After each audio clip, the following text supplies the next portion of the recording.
क्या बोकारो की करोड़ों की सरकारी जमीन पर रचा जा रहा है सबसे बड़ा षड्यंत्र? कौन सच बोल रहा है और कौन कहानी बना रहा है? बोकारो में एक ऐसा विवाद खड़ा हो गया है जिसने पूरे शहर का ध्यान अपनी ओर खींच लिया है। मामला है बोकारो टाउन हॉल के ठीक बगल की उस बहुमूल्य सरकारी जमीन का। लेकिन अब टाउन हॉल के बगल वाले जमीन को लेकर दो पक्षों के बीच विवाद सामने आया है। एक तरफ है मुकुल ओझा, जो पर्यावरण मित्र नामक संस्था चलाते हैं। आरोप है कि उन्होंने उस सरकारी जमीन पर अपने पिता का एक बड़ा तेल चित्र लगाकर जमीन पर नैतिक दावे का माहौल बनाने की कोशिश की है। दूसरी तरफ बोकारो विकास फोरम के अध्यक्ष अनिल सिंह, जो साफ तौर पर कहते हैं कि ये पूरा मामला सरकारी जमीन को कब्जे में लेने का एक सुनियोजित प्रयास है। अनिल सिंह का आरोप है कि कुछ पेड़ पौधे लगाकर उस जगह को ग्रीन वर्क जोन का नाम दिया गया और समाज के प्रतिष्ठित लोगों को भी धोखे में रखकर वृक्षारोपण करवाया गया, ताकि बाद में ये दावा किया जा सके कि हम तो समाज सेवा कर रहे थे, ये जमीन तो हमारी देख रेख में है। यही नहीं, उन्होंने उपायुक्त को लिखकर पत्र भेजकर मुकुल ओझा की संस्था और उनके पूरे कार्यों की उच्च स्तरीय जांच की मांग की है। इधर मीडिया के सामने जवाब देते हुए मुकुल ओझा ने कहा कि राज्य सरकार या सेल ने जमीन हमें आवंटित नहीं की, लेकिन अगर सामाजिक कार्य होता है तो किसी व्यक्ति का तस्वीर कहीं भी लगाई जा सकती है। उन्होंने यह भी कहा कि बोकारो में कई मूर्तियां लगी हैं जिन्हें सेल ने आवंटित नहीं किया, लेकिन असली सवाल है क्या अनुमति न होना और फिर भी तस्वीर लगा देना कानून रूप से सही है? विधायक मत से मिली बोलेरो को लेकर भी बड़ा विवाद सामने आया है। मुकुल ओझा ने कहा कि ये गाड़ी विधायक मत से हमारी संस्था के लिए थी, लेकिन विशेष प्रमंडल के अभियंता ने उसे अपने नाम पर करा लिया।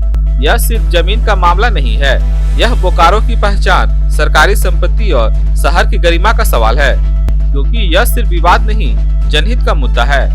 नमस्कार, जोहार, सत श्री अकाल, प्रणाम। आप सभी बोकारो वासियों को और मीडिया के सभी साथियों को मेरा प्रणाम। आज मैं डीसी कार्यालय में आया हूं और एक आवेदन मैंने डीसी कार्यालय में दिया उपायुक्त महोदय को।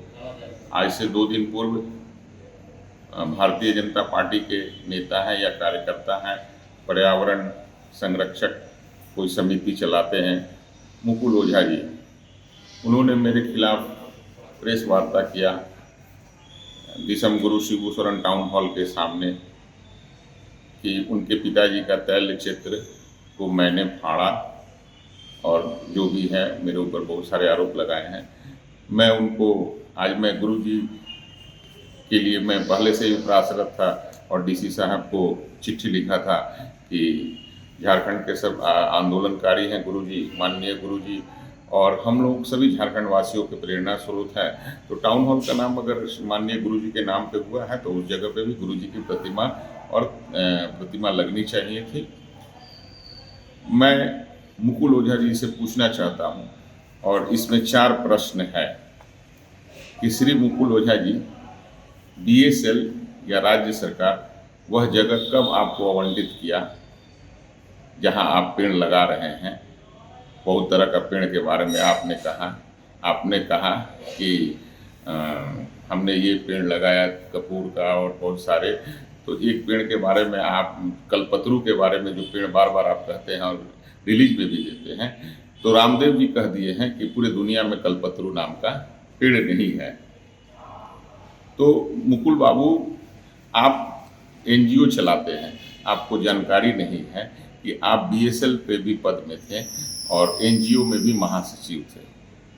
आपकी पूरी जांच के लिए हमने पूरा चिट्ठा लेकर के आया है और मैं पूछना चाहता हूं कि वो टाउन हॉल का चौक आपके पिताजी के नाम पे, पंडित गौरी शंकर ओझा, जो कि हमारे भी पूजनीय और आदरणीय हैं, चाचा जी की आत्मा बराबर हमको सताते रहती है कि मेरा बेटा जो है, मैंने इसको किस तरह से अपना नौकरी से किसी तरह से सर्टिफिकेट लेकर करके बीएसएल में नौकरी लगाया और ये जो है कि मुझे धोखा भी तो दे ही रहा है। बोकारो के इस चौक पर बिना अवैध तरीका से मेरा बेटा आवंटन कर दिया है।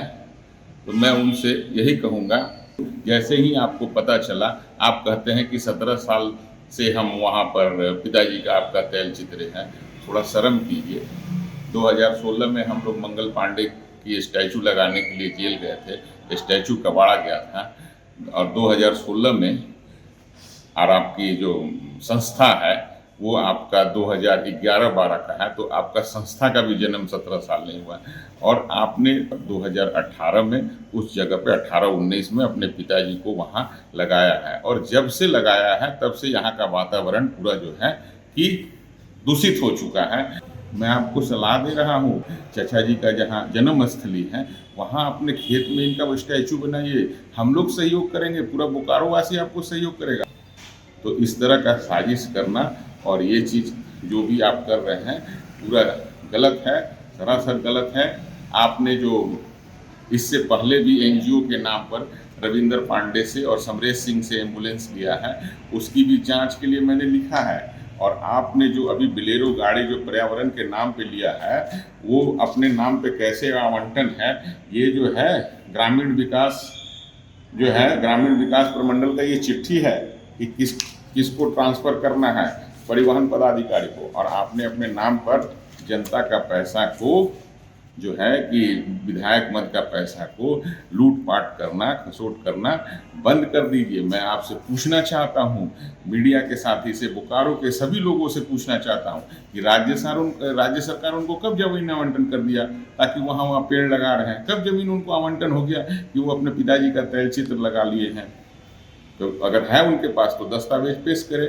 4 चीज़ों का मैं जांच आज उपायुक्त को लिखा हूँ उनका कि उन्होंने जो एनजीओ से में अब तक उपायुक्त से मैंने जांच की मांग की है, मुख्यमंत्री से भी मांग की है और सचिव महोदय को भी लिखा है और भारत सरकार सतर्कता विभाग को भी लिखा है कि इनकी एनजीओ की पूरी जांच होनी चाहिए ताकि एक बीएसएल कर्मचारी किसी एनजीओ के लाभांश पद पर नहीं रह सकता है। 2011-12 में वो रजिस्ट्रेशन कराए हैं और उनको ज़मीन कब अलॉटमेंट हुआ कि वो पेड़ लगाने लगे। वो करोड़ों रुपया का ज़मीन है मुकुल भैया, बहुत सारा घोटाला किए हैं, सबकी जांच मैं करवाऊंगा, आप चिंता ना करें। इसमें 4 बिंदुओं का जांच लिखा हुआ, मीडिया के माध्यम से आपको पता चल जाएगा, ठीक है। और मैं एक सामाजिक व्यक्ति हूँ, समाज के लिए लड़ता और जीता मरता हूँ, नहीं कि मैं अपने बाप का कहीं चौक चौराहा पे और अपना कहीं स्टैचू लगवाने के लिए मर रहा हूँ। और मैंने अपना पूरा जीवन दान कर दिया है। अगर आपको बहुत पेड़ लगाने का शौक है ना बोकारो में, चलिए मैं 2 एकड़ आपको ज़मीन देता हूँ और आप अपने पिताजी का जमीन अगर स्टैचू तैलचित्र लगाना है तो 2 डिसमिल ज़मीन खरीद करके लगवा लीजिए, ना कि सरकारी ज़मीन हड़पने का षड्यंत्र कीजिए। जय हिंद, जय भारत। मत से लिए हैं लेकिन संस्था के नाम से पैसा निर्गत हुआ है, लेकिन आप अपने नाम से करा लिए हैं। देखिए, यह तो टोटली राज्य सरकार का काम था। यह राज्य सरकार ने हम लोगों को धोखा दिया है। पूर्व विधायक जो उस समय तत्कालीन विधायक थे, उन्होंने संस्था स्वास्थ्य एवं पर्यावरण संरक्षण संस्थान के नाम से विरोध दिया था। हम लोगों को डीटीओ ऑफिस से वह उसमें हम केयर टेकर में थे, हम लोग का नाम उसमें केयर टेकर के रूप में है, मुख्य नाम उसमें आपको ये अभियंता जो हैं एग्जीक्यूटिव इंजीनियर क्या विशेष प्रमंडल विभाग, इनके नाम से है। यह तो धोखा है हमारी संस्था के साथ कि विधायक ने संस्था को पैसा दिया और आप अपने पदाधिकारी के नाम पर करा लिए, आप जिला के नाम पर करा लिए। आपका जो संस्था है उसमें आपका पद क्या है? मैं स्वास्थ्य एवं पर्यावरण संरक्षण संस्थान का महासचिव हूँ। आप जॉब में रहते हुए, आप बीएसएल में जॉब करते हैं, जॉब में रहते हुए आप जो है संस्था का महासचिव कैसे बन गए, जबकि वित्तीय पोषित आपका संस्था है? यह एक एनजीओ है। NGO non government non profitable agency होता है और इसके तहत हम रह सकते हैं। बहुत सारे लोग हैं यहाँ पर और बहुत सारे जो ये संस्थान है, जो सरकारी संस्थान है, उनकी भी एनजीओ चलती है। तो जब आप जॉब में है तो दोबारा वित्तीय पोषित में आप नहीं रह सकते ये हैं? वित्तीय पोषित है ही नहीं। आपका एनजीओ वित्तीय पोषित है? नहीं है, नहीं वित्तीय पोषित नहीं है। दूसरी बात है कि हम लोग किसी से कोई न चंदा लेते हैं और न हम लोग को कहीं से कोई फंडिंग होता है किसी सरकार से। हम लोग अपने पास से पैसा लगा कर इसको करते हैं और तब भी लोगों को मिर्ची लगती है। अच्छा, एक आरोप आप पे है कि जो आपने जो वहाँ पे तैल चित्र लगाया अपने पिताजी का, ठीक है, तो वो सरकार आपको जमीन आवंटित किया है या आप अपने तरफ से लगाए हैं? यह हमारे पिताजी का चित्र नहीं है, यह पर्यावरण मित्र पंडित गौरी शंकर ओझा जी का चित्र है, जो हमारे पिताजी हैं। तो वो सेल आपको कोई जमीन आवंटित किया है सेल लगाने तो के लिए? यहाँ पर सामने आपको राजीव गांधी चौक लिखा हुआ है, बगल में विनोद बिहारी जी की मूर्ति लगी हुई है, इसका भी आवंटित नहीं है।